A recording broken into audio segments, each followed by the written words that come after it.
Hello, welcome to the Midland Weekend. I'm Bob Hall, and for the next hour or so I'll be taking a look back at some of the stories we've covered here on Big Centre TV in the past week or so. Now, the next time you're driving around Wolverhampton, round the Ring Road, make sure you look out for the new I-10 building. It's located right in the heart of the city, near to the railway and bus stations. I-10's here to attract further investment and bring jobs into the city. Gary James went in search of finding out more. This is part of the regeneration project of Wolverhampton Interchange 10. Yeah. How important is this to the city?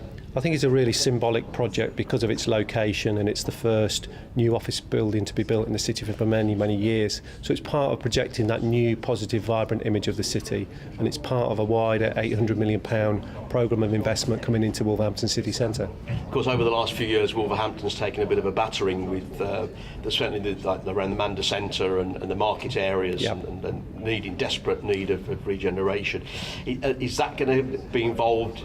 That area as well, is it a knock-on effect? I mean, one of the really exciting things is we're seeing investment across a range of areas. So retail investment, the Mander Centre redevelopment begins on site in January. We're seeing investment into our cultural and visitor offer, our commercial offer, and significantly into improving the connectivity into the city through the redevelopment of the whole station area. So it's really about changing the whole city offering in Wolverhampton. And this building, it's for office use, it's for retail use. Do you have tenants at the moment? We're pretty much at the point where we're confident we've got the building fully let, which is, I think, a fantastic testimony. Given it was only finished yesterday, to be in that position shows to us that Wolverhampton's a fantastic business location. And the fact that if it is fully let, does that encourage other potential investors to come to Wolverhampton? Definitely, and it enables us to talk to investors about how we satisfy the demand. We could probably let this building over many times, which is a good problem to have, but it enables us then to look at how we satisfy that in other schemes, whether the council's involved or working with our partners. And are any of the new tenants here, have they come from any other buildings within Wolverhampton? Are they empty? Are the buildings going to lie empty because they've come here, or they brand new? One of the main tenants, and effectively we've got on the 3 floors, 3 main tenants lined up, 2 of which will be new to the city. One is moving from a location elsewhere in the city to enable it to grow and expand. So this isn't a case of just moving people around the city. This is about bringing new jobs and investment into the city. And finally, the project's been completed on time. Yes. Unusual these days, so you must be pleased with that. Yes. I mean, it's been a real team effort, working with our development partners, Neptune, contractors Balfours. So we've really pulled out the stops to set the tone for the quality of development we want to see and the way we deliver things in Wolverhampton. It's a real sort of symbol of the new Wolverhampton, and it looks great today, it looks great at night when it's lit up, and we're really excited. Great day for us. Now, affordable houses are popping up all across Birmingham because of the city's growing population. Since its launch in 2009, the Birmingham Municipal Housing Trust has delivered over 1,000 homes, and many more are being built. Lois Swinnerton reports from their latest development in Erdington. Laying the foundations for new beginnings in Birmingham. Here in Erdington, there are plans to build 116 new homes consisting of houses and bungalows tailored towards the local housing demand. We've got a lot of elderly people in the local area who have desperately been needing bungalows to move into. So to have some more bungalows being built in the local area is just really beneficial to the local community and something that's been desperately needed. We've done a lot of work with the council trying to make sure that we'd got the sort of housing need the housing offer that was needed. So we haven't gone for any more flats here because there's already a lot of flats in Erdington.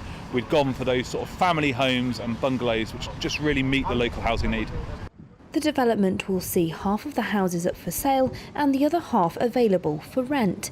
It's something that's being mirrored across Birmingham. New homes are popping up as part of the Birmingham Municipal Housing Trust programme, and demand is high. I mean, there's real demand, and we've got some real pressure on council waiting lists. 20,000 families that are waiting for housing at the moment. So we're doing all we can to try and increase that supply of housing and ensure that there's a range of options there. So we're building houses for rent. We're also building houses for sale, and we're trying to ensure that every person in this city has the opportunity of a decent, affordable home. So that's why the Municipal Housing Trust programme is so important.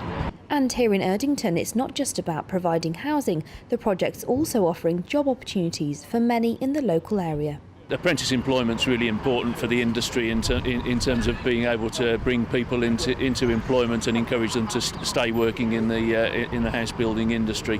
So we're delighted to be able to start on a new job and provide those opportunities for local people, local apprentices to come and work on this scheme as they have done on the Abbey Fields scheme, not awfully far away from here. You can only learn so much in terms of college work and theory, but there's nothing quite like practical experience on the ground. It's really critical, and across Birmingham any opportunities for us to engage and employ young apprentices and encourage them to stay working in the industry, which is essential for the sort of delivery of homes that we're looking to achieve in Birmingham and across the country really.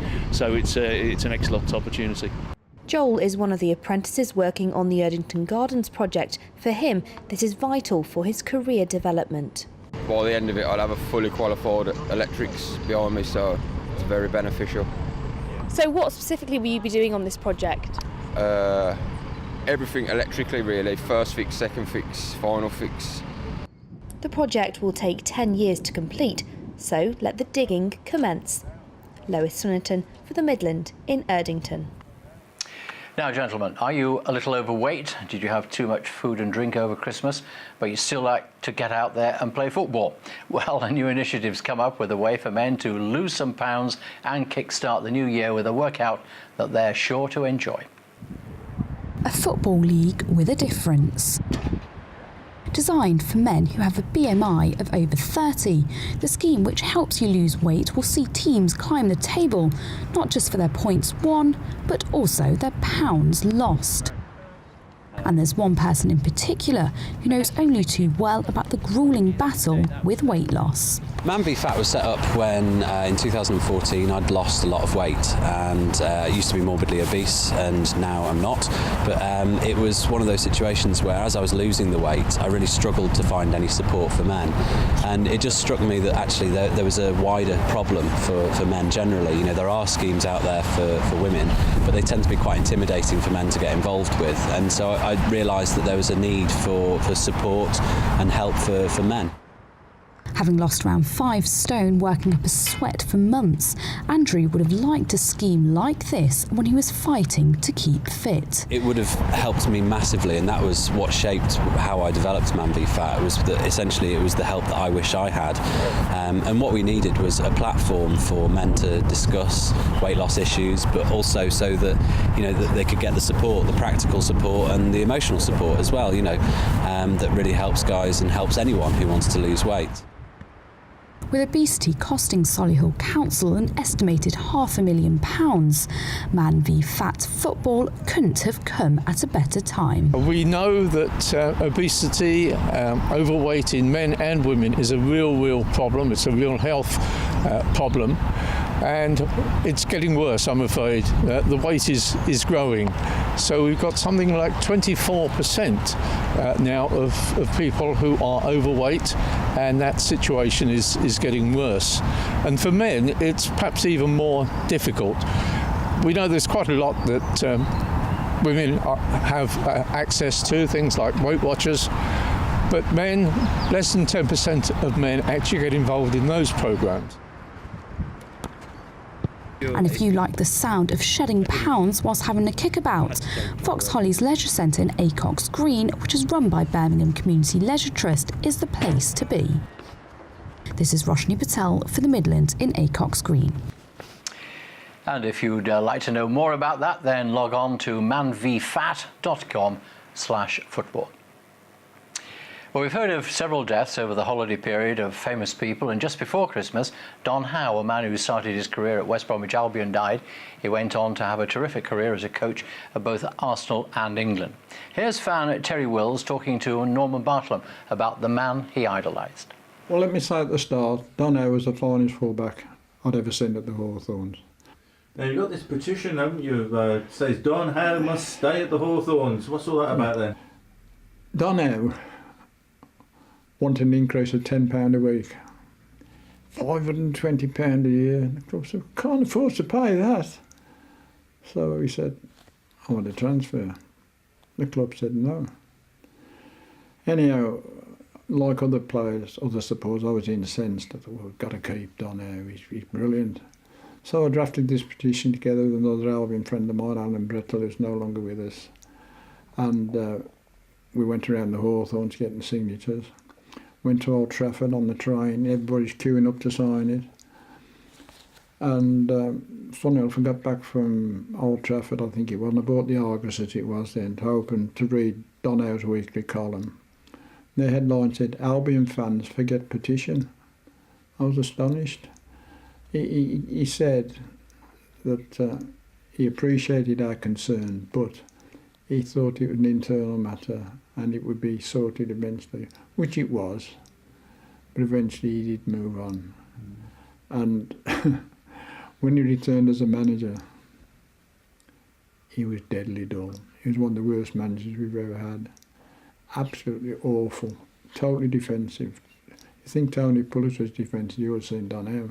Yeah. In fact, somebody approached me and says, "Can you get a petition up to say Don Howe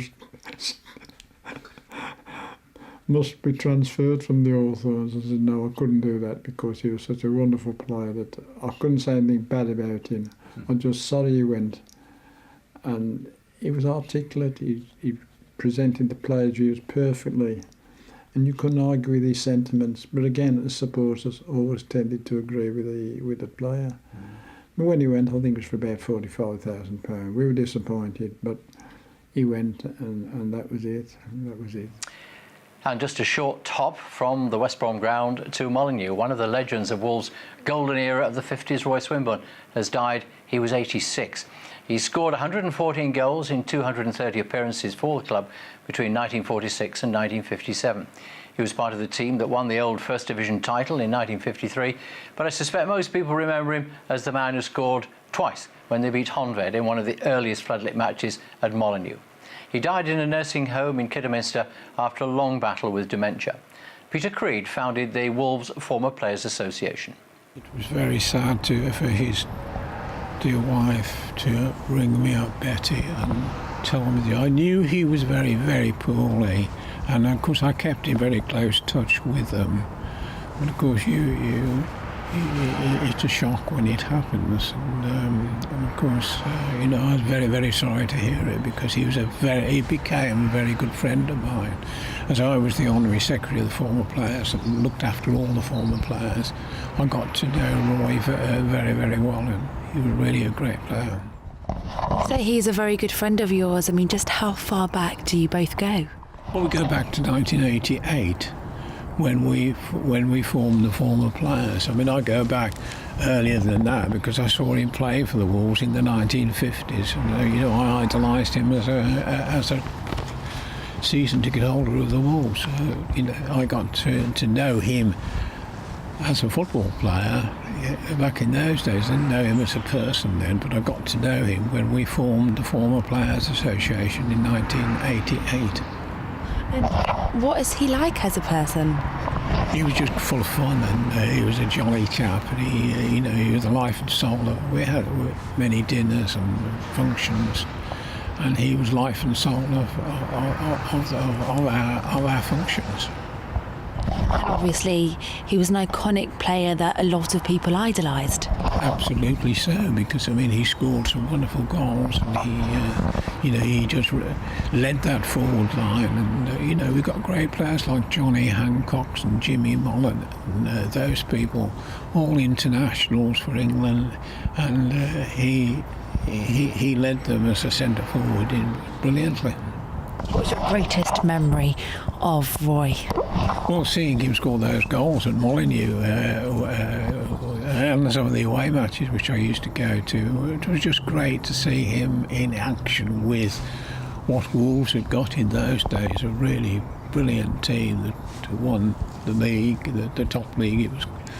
It was called Division 1 in those days, but it is what is now the Premier League, and Wolves were a top club, and to see him lead the Wolves was absolutely superb. Well, as we went on air with live news on New Year's Day, here are a few of the historical facts I would have been able to tell you. I thought you'd like to know anyway. 1833 and the UK claimed sovereignty rights over the Falkland Islands. 1937, windscreens on all new cars in the UK had to be made of safety glass, and in 1971 the Americans banned television advertising for cigarettes. In 1982, ATV disappeared from our screens to be replaced in the Midlands by Central. And in 1985, the first mobile phone call was made in the UK. It was made to the chairman of Vodafone from his son. And it was also the day that Baron Pierre de Coubertin was born, founder of the modern Olympics. We'll find out more about the 2nd and 3rd of January later in the programme. And that's it for part one, but stay with us because there's plenty more to come later on in the show. Carl will be looking at the film news, Lee will be delving into his postbag, and we'll be finding out what's happening in your community. See you in a couple of minutes.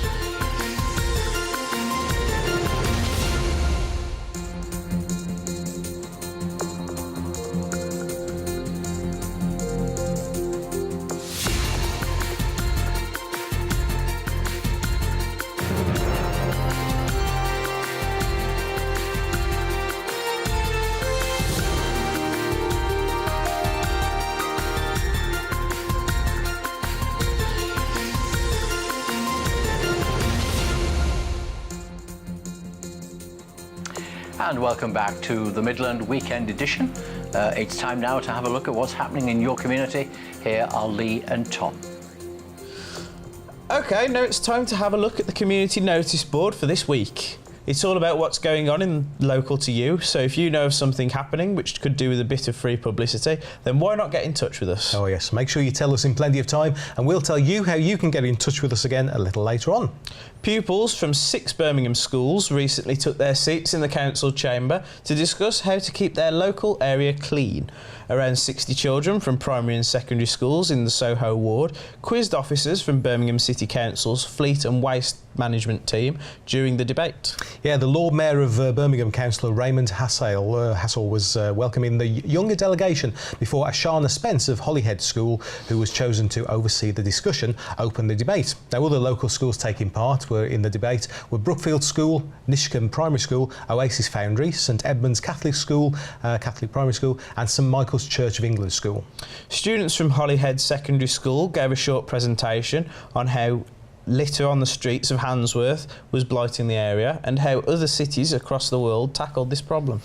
Pupils then raised questions about waste disposal, prosecution of people who drop litter or fly tip, and how their schools could help keep their local streets clean. At the end of the debate, pupils from each school signed a charter vowing to help make Soho Ward a cleaner place to live, play and be educated by championing Clean Streets in Soho Schools campaign week, doing 1 litter pick a year around the area by the school grounds, joining local councillors on an environmental walk once a year. In response to these pledges, Jackie Kennedy, Acting Strategic Director for Place, promised that the council's fleet and waste team would give schools in Soho access to litter picking equipment and collect any bags of rubbish for them. To display the winning poster from a school's competition on a fleet and waste vehicle used in the Soho wards, so its message can be seen across the neighbourhood. A refuse collection vehicle to visit one school to show how it collects rubbish in the area. Plenty there. Now, each school received a participation certificate for taking part in the debate, which were presented to pupils by the Lord Mayor of Birmingham, Councillor Raymond. Interesting guy, Raymond. Work to replace Lichfield's city centre's historic style paving is set to start in the new year. In 2007, city centre streets were paved with heritage style stones as part of a major project. The paving scheme transformed the city centre and enhanced the street's historic features. But over the last 8 years, some of the stones have begun to break down and come loose. Now, though, through partnership work by Staffordshire County Council, Lichfield District Council, Lichfield City Council, a replacement programme will be carried out starting on January the 18th, subject to weather conditions. The 14-week project will cost £250,000, which is being joint funded by Lichfield District Council and Staffordshire County Council, using funds that were set aside from the original project to maintain and upkeep the paving. Each phase will take around 4 to 5 weeks, with traffic diversions in operation. Now, the first phase will see Conduit Street repaved in 2 separate sections. The second phase will cover the lower part of Market Street. The third phase will see Bread Market Street closed, and the pavements will all remain open though throughout the works, and local businesses will operate as usual. That's going to be a nightmare for you, isn't it? Oh, I don't know. walk around. I suppose. Young people across a number of schools from Sandwell took part in the council's Child's Voice Conference held at the Bethel Convention Centre in West Bromwich on the 30th of November. They were to shape the services that they want to get from the council over the next year.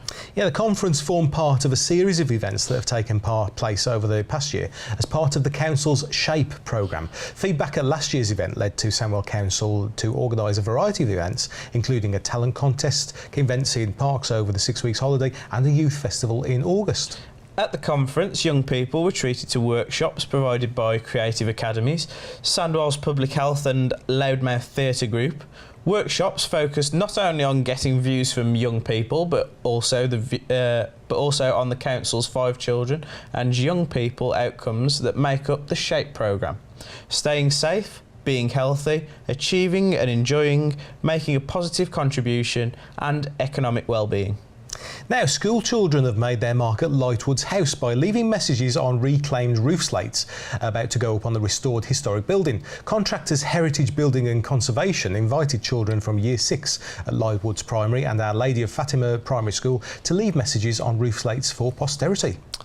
Some might call that vandalism. The house and park are undergoing a transformation thanks to funding from the Heritage Lottery Fund, Big Lottery Fund and Sandwell Council. Work on the house and park includes the drinking fountains, the 19th century bandstand, Shakespeare Garden, walls and railing, and a pond, as well as footpath improvements and a new play area. Ah, very nice. Now, Sandwell Council's foster carers have received a boost with a donation of toys for all ages from the congregation of Great Bar Methodist Church. Councillor Simon Hackett, Cabinet Member for Children's Services, received the donations on behalf of Sandwell's looked after children and young people from Reverend Rachel Frank and members of the church congregation, including Dorothy Clive and Hazel Powell. Members of Sundial Lane Girls Guiding were also present to support the church's donation, demonstrating that the Great Bar Methodist Church has involved people of all ages. And for anyone who has an interest in working with children or for more information about fostering, then you can call 0800 358 0899. Now, Christmas came early for children in Sandwell thanks to a new £100,000 play area with lots of new equipment in the historic Lightwoods Park. The play area features a giant 2-tower climbing wall. School children from Abbey Junior School, local councillors, council parks officers and representatives from Heritage Building and Conservation attended the launch on Friday the 18th of December. As we said earlier on, it's the first part of the Lightwoods House and Park restoration that has been completed and installed by Blakedown Landscapes. Lightwoods House and Park is currently undergoing, as we said, a £5 million restoration project funded through Sandwell Council, Heritage Lottery Fund and Big Lottery Fund under the Parks for People scheme. And once completed, the once derelict Grade 2 listed Lightwoods House will have a cafe, office, accommodation, gallery and grand room that will host weddings and lots of other events and activities. Hopefully the restoration will capture the feel of the building there. Yeah. The project will see the creation of a new pond, the restoration of 2 drinking fountains and the bandstand, new pathways and a complete restoration of the Shakespeare Gardens. The project is set for completion by around September 2016. Yeah. Now, winter conditions can be seriously bad for our health, especially for people aged 65 or over and people with long-term conditions. 3/4 of people do not realise that pharmacists are given advanced training to be able to give out medical advice. It could be useful to know that at this time of year, as doctors' surgeries can become busier than usual, here's some action you can take to keep yourself and those you care for well during this winter. Firstly, seek immediate medical advice and help from a pharmacist as soon as you feel unwell before it gets too serious. Yeah, ensure yourself or those you care for have completed prescriptions. Keep warm. When you can, keep the rooms of your house heated to around 18 degrees Celsius. Get the flu vaccination if you haven't already received one. Eat healthy, warm winter food. No problem with that. Keep an eye on your elderly or frail friends, neighbours and relatives. Make sure they keep well warm, eat well, stay as active as possible. It's all part of the NHS Stay Well This Winter campaign. To find out more, visit nhs.uk www.airspace.co.uk/stay well. Now, local residents are being warned to be on their guard after a number of people received text messages asking for their bank details in order to claim a council tax refund. The texts claim to be from a .gov address and tell the recipient that they are due a refund on their council tax. The text then asks them for their bank details. Now, these texts do not come from any of our local councils and are bogus. And the simple point to remember is that neither the council, your banks, nor any company would ever text customers to ask for bank details. So if you receive a message like this, quite simple, just ignore it. It's not for real. So that's your community news for this week. Remember, if there's something going on in locally which could do with a little boost by being mentioned on the telly, then you know where we are. It's a free service and we'll try to get through as many as we can. Just let us know in plenty of time. Yeah, anything at all. Email us, postbag@bigcentre.tv, or send us a message through social media. Just look us up. We are Big Centre TV. Or you can write to us on Big Centre TV, 14A Lower Hall Lane, Walsall, WS1 1RL. And so to a potted selection of what happened on January the 2nd and 3rd in history. 1911, the siege of Sydney Street in the East End of London. 2 people were shot dead. There was a political row that followed it because the Home Secretary, Winston Churchill, was at the scene directing operations. 1967, Ronald Reagan became Governor of California. And in 1981, the end of one of the biggest manhunts in English history, with the arrest in Sheffield of Peter Sutcliffe, the man branded the Yorkshire Ripper, still, of course, in prison this day. The wannabe US President Barry Goldwater was born in 1909 and photographer David Bailey in 1937. It was the day in 1983 that comedian Dick Emery died, and in 1998, comic writer Frank Muir. January 3rd, in 1870, they started to build the Brooklyn Bridge in New York. Clement Attlee was born 13 years later. In 1892, J.R.R. Tolkien was born. 1942, John Thaw. 1950, Victoria Principal. 1956, Mel Gibson. And in 1969, Michael Schumacher. And January the 3rd, 2014, saw the death of one half of the iconic Everly Brothers with the death of Phil. Time for another break now, but when we come back, Carl will have the film news, Lee will be in his post bag, and Monica will be on a trampoline. See you in a couple of minutes.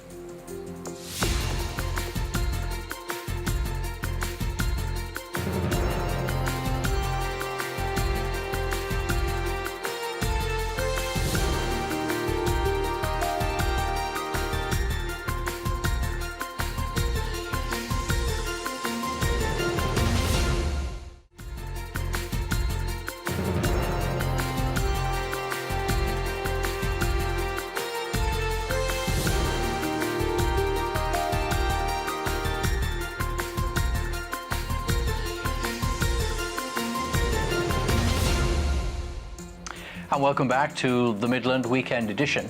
Now, have you overindulged at the weekend? I think I've asked you this before. Here's another try. Do you want to shed a few pounds? Well, if you want to do it in a fit and fun and social way, then the Airspace Arena in Wolverhampton might be just what you need. It's the largest trampolining centre in Europe and opened just over a week ago.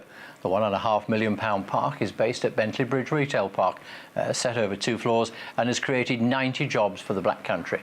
As promised, we sent along Monica Plaha to have a bit of a bounce. Airspace in Wolverhampton has welcomed its first visitors to the site as it opened its doors just in time for the new year. So it's an indoor trampolining park and it's got numerous areas within it. So we've got a performance area which are high performance trampolines. So they're great for people that know what they're doing, but they also are a great area for people to challenge themselves and progress. So we work with them to try and get better. So you can come in with any ability in that area. You can be amazing or you can just be starting, and the team here can help you progress there.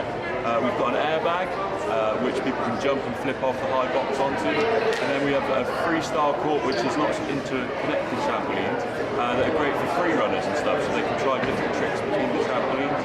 Despite being enjoyable, especially for the kids, trampolining is renowned for being physically demanding and a great form of exercise. And people of all ages are welcome to receive the appropriate training to use the facilities here at Airspace. You've got a performance area, this is one of them. You've got the Ninja Warrior, which will be opening next year. We've got the airbag, which is obviously just behind us. You've got the multi-purpose area over there. You've got a dodgeball section. You've got the trick area. And there's a third area over there for the final section. which will open in January. And obviously, it's great sport, it's good fitness as well. You don't have to go to the gym. You can just do an hour or 30 minutes on a trampoline and you won't be able to walk at the end. Trampolining is taking the nation by storm and is the new and fun way to get fit and healthy with family or friends. This is Monica Plaha in Wolverhampton for the Midland. And now it's time to join Carl Jones from our movie magazine, Brummywood Yammywood, to see what we can look forward to with the New Year's film releases.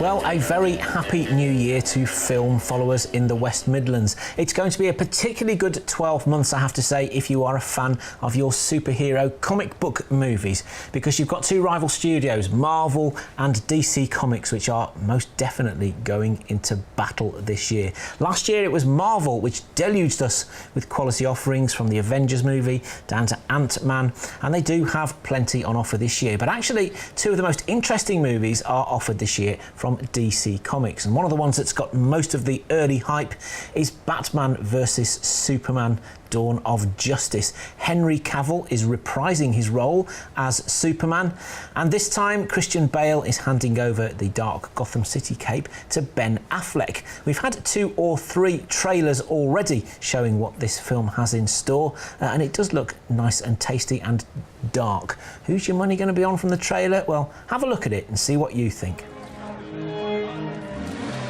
That's him right there. There he is. Let's get a shot. Who's that? You must be new. That is Bruce Wayne. Mr. Wayne. Clark Kent, Daily Planet. What's your position on the Bat Vigilante in Gotham? Civil liberties are being trampled on in your city. People living in fear. He thinks he's above the law. The Daily Planet criticizing those who think they're above the law is a little hypocritical. What'd you say? Considering every time your hero saves a cat out of a tree, you read a puff-piece editorial about an alien. You could burn the whole place down. Most of the world doesn't share your opinion, Mr. Wayne. Maybe it's Gotham City and me. We just have a bad history with freaks dressed like clowns. Boys! Bruce Wayne meets Clark Kent. I love it. I love bringing people together. How are we? Lex. Hi, hello. Lex, it is a pleasure. Ow! Wow, that is a good grip. You should not pick a fight with this person.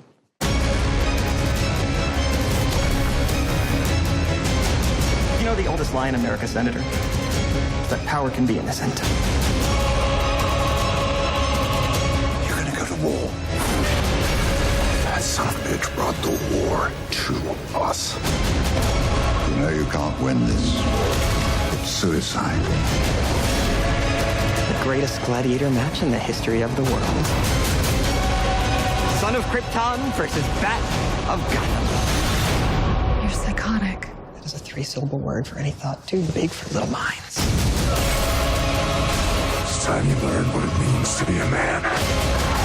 Stay down! If I wanted it, you'd be dead already. If man won't kill God, the devil will do it. What have you done?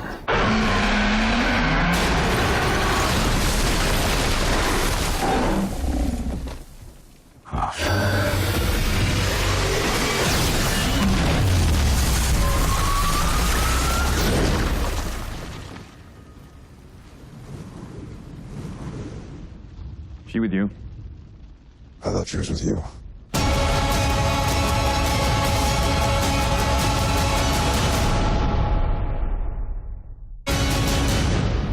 DC Comics are also lining up a film called Suicide Squad for later in the year, which is essentially a band of mercenaries led by or including the Joker, who are set on a mission of subversion in return for having their criminal records expunged. It was premiered at the Comic Con exhibition a few months ago to great excitement, but we've not heard a great deal about it since, so looking forward definitely to that one. Captain America is also back in action this year in Civil War, and as ever with Marvel Marvel movies these days, you find that it's not just one superhero, you get 2, 3 or even 4 for the price of one. And you can see from the early stills that we've had on this one, Iron Man makes a repeat appearance, courtesy of Robert Downey Jr., as does Scarlett Johansson's Black Widow. So that's another power-packed offering. There's most definitely a superhero overload coming our way. But there's also lots of other familiar characters returning to our cinemas this year, including Sylvester Stallone as Rocky Balboa. Now, don't panic, he's not going back into the ring at the age of 94.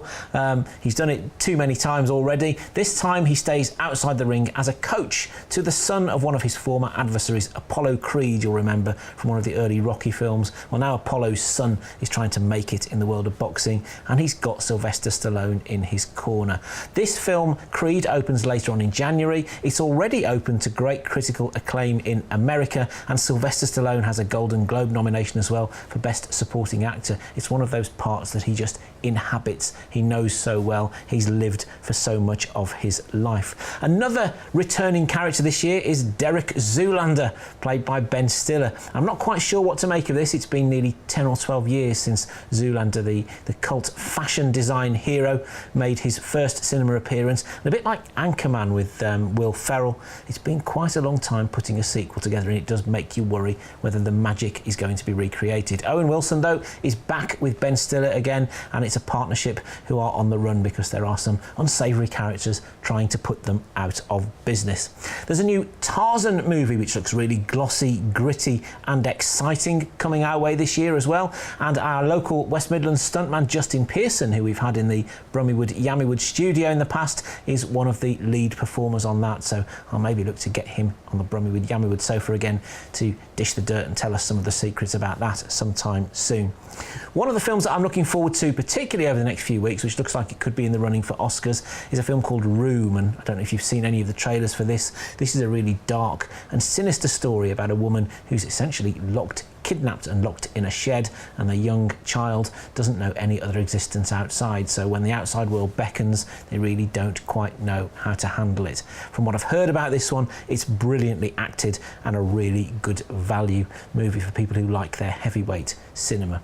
Something a bit lighter, finally, for all the family. Remember Finding Nemo all those years back, which won every award going for Best Animation? Well, that's being followed up this year by Finding Dory, which is essentially the same characters. Dory, voiced by Ellen DeGeneres, you'll remember, is the forgetful fish in the ocean who can't remember anything from 1 minute to the next. I can certainly relate to that. And most of the original characters from Finding Nemo are back, apart from Nemo himself. Unfortunately, his voice has broken since last time it was filmed, so there's a new voice for Nemo. But most definitely something for all the family this year, from superheroes to great animated adventure, action, and some familiar faces returning to our screens.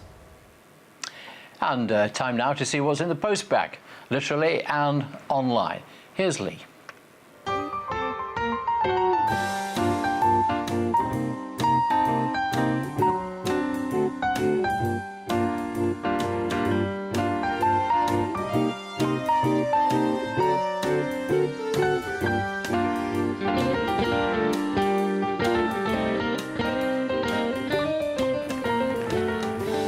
Right, now it's time to delve into the postbag to see what you're saying to us. And remember, if you want to get in touch about anything at all, I'll give you the details in a couple of minutes. Now, our B-movies and big centre cinema presentations have been going down really well. You might have seen we ran Plan 9 from Outer Space on Christmas Day, and that's widely regarded as the worst film ever made. It's official. Chris Selby passed the right comment. He said, "Just think if George Lucas had made this in the 70s, we would have had plans 1 to 8. Plan 9 would have been CGI'd, and then Plan 10 would have just been released, and we would have had to promise not to reveal the secret." Thanks for that, Chris. Now, in Amped with Johnny Doom just before Christmas, Johnny welcomed the band The Undivided onto the show, and they messaged us to say that they'd had a blast. So if you want to see what the fuss was all about, then keep an eye on the Big Centre YouTube page. Now, we've had plenty of good wishes over the festive period. Richard Clark has been in touch. Now, you might remember that Richard was one of our panel of pundits on our Saturday night nostalgia programme, The Long Lost Show. And Richard says, thanks for giving me my big break. All the best for 2016 and look forward to working with you again. Oh, ain't it nice? Now, we had a very interesting message coming from Charlotte Taylor. Now, Charlotte has mentioned about Big Centre providing subtitles. She says, the Midlands has a large community of deaf and hard of hearing viewers who can't watch this station. Access should be for all, not only the lucky people who can hear. That's an interesting point, and so I asked the bosses about this, and they said we aim to provide good quality viewing to all who live in our broadcast area. Subtitles are something we would like to deliver, however we're not currently equipped to do this. Hopefully, though, it's something we can introduce in the coming months. If you have any contacts who help to deliver such a service, then please point them in our direction. And of course, I'll give you those all-important contact details very shortly. Quickly on to Twitter now, and Mike Payne says, like what you're doing, especially Doorstep History. Well, Norman Bartlett works on Doorstep History, which is a co-production that we do with TNT, the news team. And he replied, thanks, Mike. Catch up with all the programmes in the series on tntnews.co.uk. So now you know. And also, Gornal Trace has been watching Crossroads. She says, love hearing a local accent on the telly. And she puts in the hashtag, bring back the Brummies. Well, that actually takes us very nicely into something that Gornal Trace should really enjoy. It's time for our next lesson in how to speak black country. Can't even speak it myself. And last week we had the letter D, so this week we were looking at F. And we're actually looking at F because I couldn't find anything for the letter E. Make sense? Good. So then, F. We're talking faggots. Oh yes, it's a good old black country delicacy, but if you look at what's in it, it doesn't sound too appetising. But our family swears by it. Anyway, according to my big book of black country stuff, faggots are a dish made with offcuts of meat and offal. Now you put it on a plate, smother it with gravy, stick some peas on there, and hey presto, faggots and peas. Lovely. Now F is a short one this week, so we'll move on to the letter G. Although if you know of any more Fs, do please get in touch. Now G, and here's a joke. How do you spell horse with just 2 letters? GG. Yeah, okay, I know it's not very good, but what do you expect? It's the new year. My resolution is to get better at jokes, so if you've got any good ones, send them in. Anyway, what in the black country begins with G? Well, there's gob. Now, it's not the most pleasant sounding of words, I must admit, but I suppose it could be worse. And in this instance, the word gob is, of course, referring to your mouth, your trap, your carecole. And once again, that's it for the letter G, unless, of course, you know any different. So let's move along the alphabet, and the next is the letter H, or H. How do you say it? Well, you see, there are words in the black country which should begin with the letter H, but they don't, like ow and hello, as in hello yo and how am ya? In fact, if there's a word that begins with an H, then you can be sure it'll always be dropped, because that's the black country guarantee. Go on, can you think of any more examples of what I've been on about today? Well, if you want to talk to us about anything at all, what you're enjoying on the station, what you'd like to see, then on social media, that's Facebook, Twitter, Instagram, YouTube, or should that be YouTube, just do a search for Big Centre TV. Or you can email us, postbag@bigcentre.tv. Or if you want to put pen to paper in the good old-fashioned way, then our address, there it is, Big Centre TV, 14A, Lower Hall Lane, Walsall, WS1 1RL.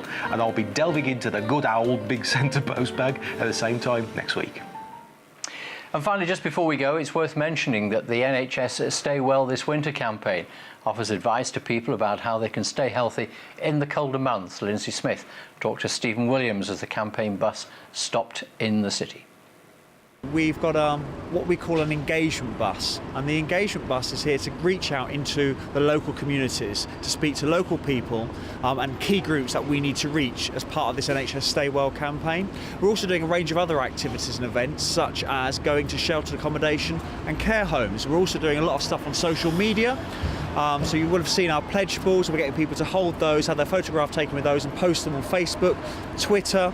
We're doing that both with GPs, local people in the street and some key senior managers within the NHS. What kind of advice is on offer here? The advice today is around how to stay well this winter, and we're focusing on 4 key groups. Those key groups are people aged between 0 and 4, and obviously particularly their parents, people with long-term conditions, and the elderly, those aged over 65. They're the most vulnerable groups, particularly at this time of year. So the advice for them, for those groups, is the usual things such as making sure you're fit, making sure you're doing lots of exercise, that you're eating well, also making sure you're drinking plenty of fluids and staying hydrated. But also, particular to those people with long-term conditions, have you got your medicine cabinet up to date? Have you got all your repeat prescriptions in place, particularly with winter, and then after winter when the real cold weather sets in? To make sure that they're in the best possible place, to make sure they are able to stay as well as possible over this winter period. And what are the biggest health concerns at this time of the year? The biggest health concerns, I suppose one of the key ones is flu, so making sure you have that flu jab. Obviously most people have had it done by now, but if you haven't, you should be going and getting that flu jab done. How can people get health advice? The best way to get health advice this winter is to either go to your pharmacist, because they can give you immediate, quick advice on a whole raft of different symptoms, a whole raft of different issues. They know far more than just giving over some paracetamol or giving you your repeat prescription. The other way is to go to the NHS 111 service. It's a really fantastic service and it is staffed by trained professionals.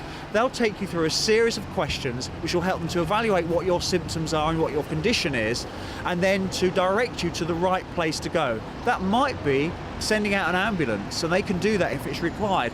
But in most cases, it will probably be saying, go to a pharmacist, get an appointment with your GP, or perhaps attend a walk-in centre within the West Midlands region.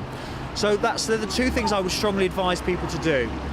Go to your pharmacist or telephone NHS 111.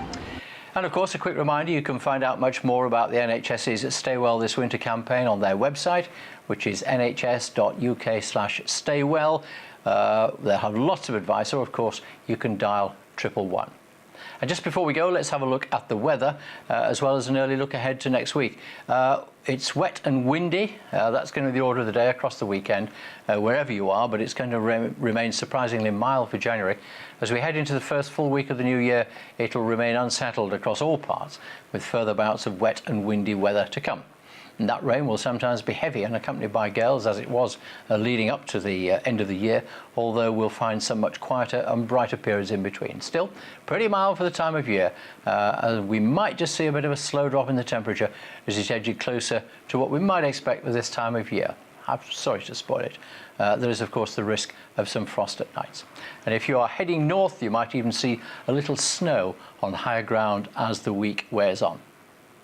And that's the Midland Weekend edition for this week. On Monday, I'll be back with a new look at our news programming. The Midland Breakfast starts at 8 o'clock, runs for an hour. Then mid-morning, I'll front another show. That's between 10 and 11. And then I'll be back at 1 for an hour's lunchtime news. Later in the day, the early evening news begins at 5, and that's on till 6:30. And then there's a late news at 9, with, of course, updates throughout the evening. I do hope you'll be able to join us. From all the team here, Happy New Year to you, and thanks for watching.